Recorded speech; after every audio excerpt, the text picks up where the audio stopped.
Evergreen tutorial YouTube চ্যানেলে আপনাদের স্বাগত জানাই।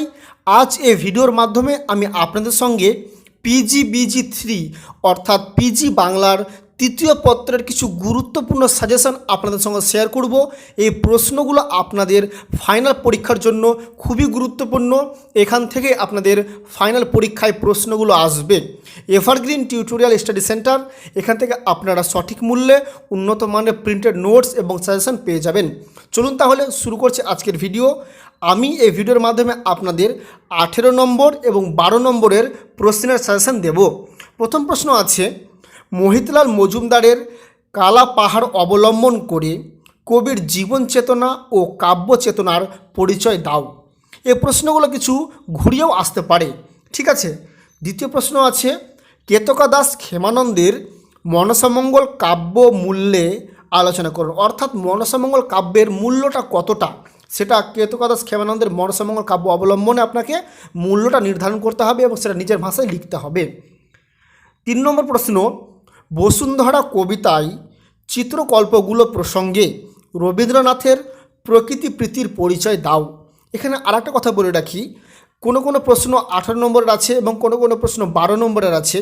তো 18 নম্বরের প্রশ্ন অনেক সময় 12 নম্বরে চলে আসতে পারে এবং 12 নম্বরের প্রশ্ন অনেক সময় 18 নম্বরেও কিন্তু চলে আসতে পারে। 4 নম্বর প্রশ্ন আছে, কেতকা দাস ক্ষেমানন্দ রচিত মনসামঙ্গল কাব্য অনুসরণে বেহুলার চরিত্রটির পরিচয় দাও।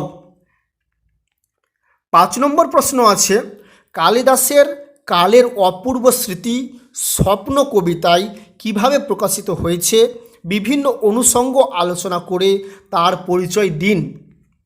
6 নম্বর প্রশ্ন আছে, পাঠ্যস্বর্গ অবলম্বনে মেঘনাদ বধ কাব্যের রচয়িতার সম্পর্কে কবির মন্তব্য কতখানি সমর্থনযোগ্য আলোচনা করুন। 7 নম্বর প্রশ্ন আছে, আক্ষেপানুরাগ পর্যায়ে কবি চণ্ডীদাস এর কৃতিত্ব আলোচনা করুন। 8 নম্বর প্রশ্ন, মেঘনাদ বধ কাব্যে রাবণ চরিত্রটির উপস্থাপনায় মৌলিকতা কী তা আলোচনা করুন। 9 নম্বর প্রশ্ন, আলাওয়াল রচিত পদ্মাবতী কাব্যটি ভাষা ও কাব্য সৌন্দর্য নিয়ে বিস্তারিত আলোচনা করো। এই প্রশ্নগুলো কিছু কিন্তু ঘুরিয়েও থাকতে পারে, ঠিক আছে। 10 নম্বর প্রশ্ন আছে, চর্যাপদগুলিতে বাংলার সমকালীন জীবন ও সংস্কৃতির যে পরিচয় মুদ্রিত আছে তার পরিচয় দাও। 11 নম্বর প্রশ্ন, জীবনানন্দের কবিতায় প্রকাশিত জীবন সংকটের অনুভূতিকে ব্যক্ত করে কবিতায় মূল বক্তব্য প্রকাশ করুন। 12 নম্বর প্রশ্ন আছে, বিষ্ণুদেবের ঘোড়সাওয়ার কবিতাটির ভাব ও সৌন্দর্য বিশ্লেষণ করুন।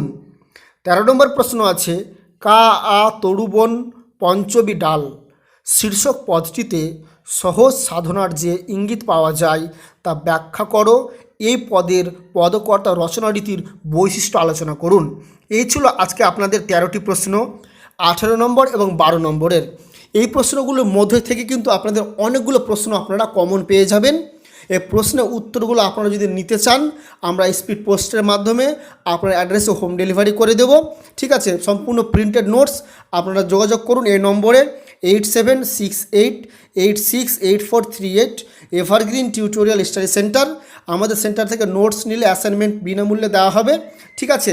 এবং 7 নম্বরের যে প্রশ্ন উত্তরগুলো আসবে বা 7 নম্বর প্রশ্নগুলো আসবে সেগুলো আমি আপনাদের পরে দেব, ঠিক আছে। আশা করব আপনারা এই সাজেশন থেকে কিন্তু বেশিরভাগটা প্রশ্ন কমন পেয়ে যাবেন। ভিডিওটি ভালো লাগলে অবশ্যই লাইক করবেন এবং চ্যানেলে নতুন হলে চ্যানেলটি সাবস্ক্রাইব করে দেবেন। নীতিশ বস ওপেন ইউনিভার্সিটির সমস্ত রকম নোটস, সাজেশন, অ্যাসাইনমেন্ট এবং ইনফরমেশন পাওয়ার জন্য ধন্যবাদ।